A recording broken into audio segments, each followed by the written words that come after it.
Bonjour les princesses rebelles, nous sommes la vraie Monique.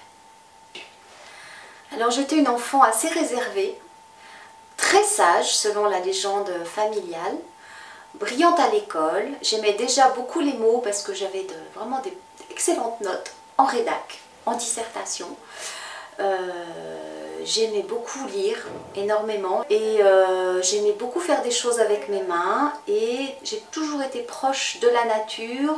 Mes parents ont toujours habité à la campagne, donc on pêchait les truites à la main, on grimpait dans les arbres, on attrapait les escargots, et voilà pour ce qui est de l'enfance en tout cas. Moi j'étais une enfant très grave, pas triste mais grave. C'est ce qu'on m'a dit en tout cas. J'avais l'impression déjà, alors que j'étais enfant, que je vivais depuis très longtemps en fait. J'avais l'impression d'être une adulte.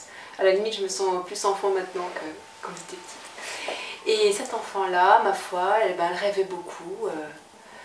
Elle dessinait beaucoup, se racontait des histoires. Regardait les arbres. Je me rappelle que j'entendais effectivement déjà à l'époque, j'entendais beaucoup de musique dans ma tête. Donc ça, je savais, avant de m'endormir, je me chantais des choses pendant des heures, et ma frustration c'était ça pouvait pas sortir. Je pouvais chanter, mais voilà, cette musique-là ne pouvait pas s'exprimer autrement dans ma tête. Donc je me disais que idéalement j'aimerais bien qu'on puisse entendre cette musique en vrai. Pour les talents, chanter. Ça a toujours été depuis que je suis toute petite. Et quel métier je rêvais de faire? Alors comme beaucoup de jeunes filles, petites filles, je voulais être vétérinaire pour soigner les animaux, danseuse. Et puis après, adolescente, c'était assez imprécis. Je voulais quelque chose dans l'artistique, je ne savais pas trop quoi, aussi bien luthier que ébéniste, costumière. Mais en tout cas, je me voyais pas chanteuse. Alors quand je pensais au métier, de moi adulte, j'imaginais, j'avais plein d'idées. J'imaginais que peut-être ça serait pas mal d'aider les gens, alors en étant docteur, infirmière. L'enseignement aussi, ça me plaisait bien. Moi, je venais d'une famille de profs, donc pour moi c'était assez naturel. Maîtresse d'école avec des enfants, éducateur, ou bien, voilà, en même temps la musique, les arts, pour moi c'était important, mais je voyais pas. Je savais que j'en ferais d'une manière ou d'une autre, mais je ne savais pas quel métier, quel pouvait être le contour de ces métiers-là. Et voilà. Alors pour ce qui est du conte, en dépit du fait que j'ai lu énormément de contes magnifiques, tziganes, japonais, chinois, puis les contes de Grimm et d'Andersen bien sûr, celui qui m'a vraiment marqué, c'était La légende du ski. Et non pas du chien, hein, du ski comme ça, hein. Donc La légende du ski. Et moi ce que j'ai aimé dans ce conte-là, c'est que justement il n'y avait pas de princesse, il n'y avait pas de vœux qui permettaient de réaliser des choses extraordinaires. C'était juste une histoire d'hommes et de relations humaines et d'un rêve, et de la puissance d'un rêve réalisé qui permet de sauver tout un village en fait.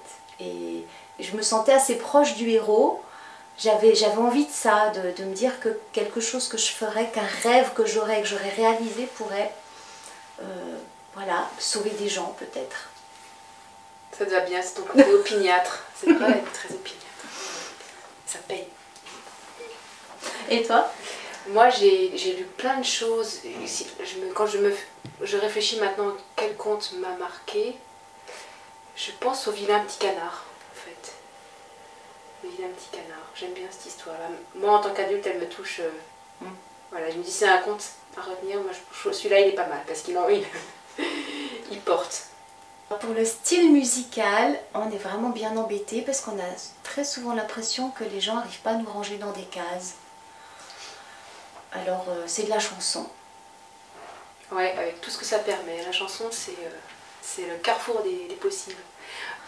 Et puis les musiques sont quand même fortement imprégnées de la mélodie française. C'est qu'on vient, enfin moi j'ai fait des cours de chant, de technique vocale lyrique, donc j'ai eu l'habitude de chanter aussi de magnifiques mélodies. Hélène aussi par le biais de... Moi aussi c'est mon terreau d'origine en fait, j'étais nourrie au classique, petite, j'ai grandi quand je suis née, ma mère faisait une thèse sur Péléas et Mélisande de Debussy, donc voilà, c'est le premier son que j'ai eu, c'était ça.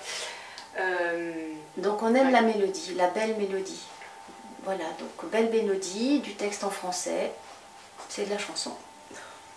Après, il y a beaucoup de musique qui nous touche. Moi, personnellement, j'adore le jazz, on l'ai beaucoup écouté. J'ai beaucoup écouté aussi la chanson qu'il y avait dans la bibliothèque de mes parents, les Brel, Barbara, Ferré, Bocarne, Qui avait Vian. aussi dans la discothèque chez mes parents. Bah oui. Après, il y a d'autres choses qui nous inspirent que la musique. Je dirais, il y a aussi la peinture, par exemple. Moi, j'aime énormément Chagall. Et voilà, comment dire, Là, c'est pour j'aime les textes. bien, voilà, j'aime bien l'idée qu'il y ait de la couleur, en tout cas dans les textes. Et de la couleur fantaisiste. Parce que Chagall, c'était vraiment la fantaisie, quoi. Il faisait quand même des chèvres vertes qui volaient dans le ciel. Et voilà. Elle marche vite, son regard vissé sur l'horizon, son horizon intérieur. Elle marche dedans et piétine son âme.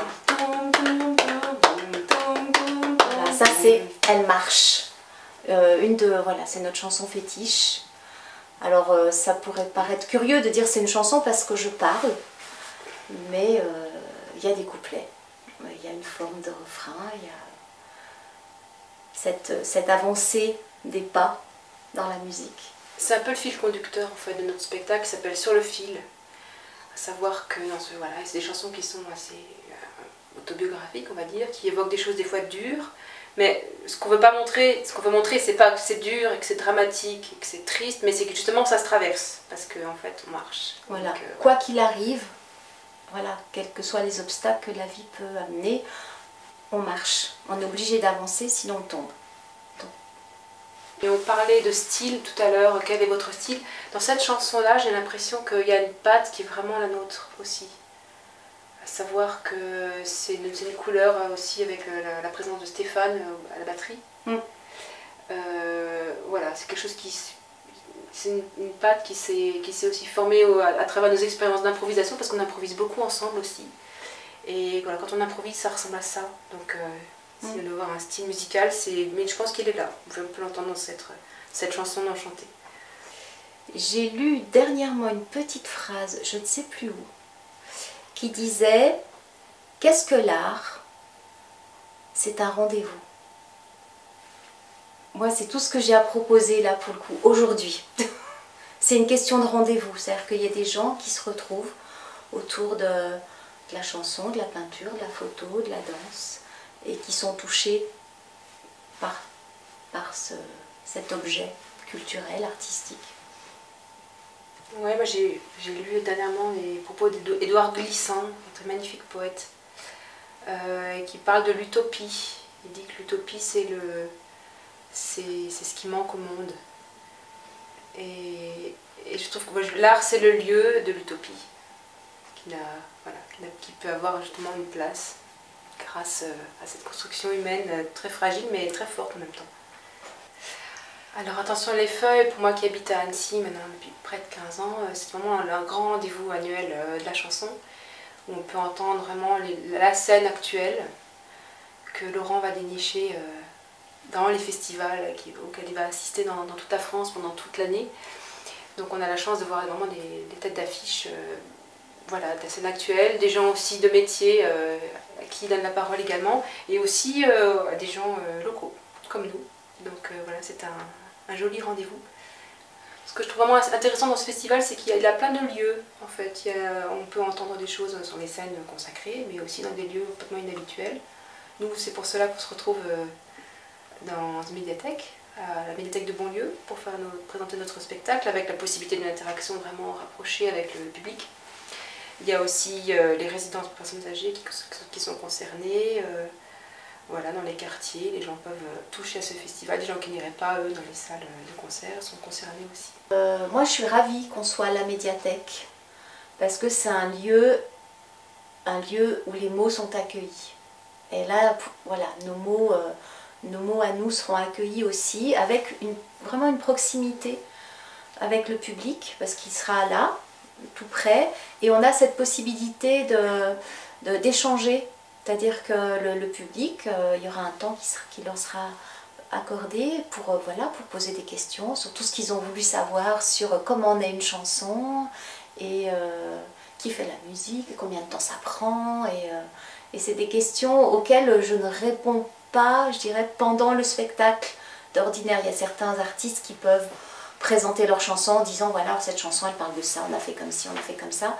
Et c'est une chose que dans notre spectacle, sur le fil, on ne fait pas justement parce qu'on est sur notre fil du début du spectacle jusqu'à la fin du spectacle. Et là, on aura ce temps de parole avec les spectateurs. Je dirais le réseau. Je pense que c'est une chose, les Princesses Rebelles, que vous défendez vraiment, l'importance du réseau. Voilà, créer un réseau, se faufiler dans un réseau ouvre une multitude de portes, bien plus que de faire du démarchage. Voilà. Donc effectivement, un réseau, ça ne se crée pas tout seul, il faut aller rencontrer les gens. Voilà, juste le courriel ou le téléphone, ça ne suffit pas, il faut aller à la rencontre des gens. Et c'est le fait d'échanger avec quelqu'un qui fait que on se dit, ah bah oui, tiens, telle personne, je l'ai rencontrée, elle est souriante, elle est aimable, elle est chaleureuse, son projet m'intéresse, voilà. Alors qu'un simple courriel ou un coup de téléphone ne suffisent pas. Voilà pour ce qui est du réseau. Après, on fait du spectacle, on fait en tant qu'artiste, on est tout seul, on n'est rien en fait. On a évidemment matière à amener, mais on travaille avec d'autres, avec des gens, d'autres musiciens, avec des gens qui s'occupent de technique, sans qui on n'est rien, parce que quand on est sonorisé, il faut des techniciens. On travaille avec des gens qui s'occupent de costumes, avec des scénographes, des gens qui font des visuels. On a besoin d'eux, ils ont besoin de nous. Donc en fait, ce qui est très passionnant, c'est le travail en équipe aussi, à l'intérieur du projet lui-même. Parce que tu parlais de réseau pour pouvoir exister sur un territoire, mais pour faire vivre un projet aussi, il faut qu'il y ait une synergie entre des gens qui ont des compétences différentes. Donc ça, si on arrive à créer ça, déjà, c'est... Et c'est aussi une question de rencontre. Oui, de curiosité en fait, il faut être curieux. Voir ce que les autres font, et les autres ont aussi envie comme ça de voir ce qu'on fait. Enfin, j'imagine. Eh bien, je suis bien content qu'elle soit à l'affiche de Attention les feuilles 2014. Je ne sais plus précisément quand, et je vais aller voir sur le site du Rabelais Salle de Spectacle, www.rabelais.aglo-annecy.fr, pour savoir exactement quand est-ce que je vais pouvoir les voir sur scène. Elle marche, vite, elle marche, pour ne pas penser, elle marche, pour ne pas pleurer. Elle marche, pour oublier. Elle marche, vite, son regard vissé sur l'horizon, son horizon intérieur. Elle marche, dedans, et piétine son âme. Elle marche sur la crête, elle marche pour se trouver, elle marche pour trouver la clé. Elle marche pour ne pas tomber. Elle marche sur la crête, son regard glisse sur l'horizon, son horizon extérieur. Elle marche dehors sur le macadam.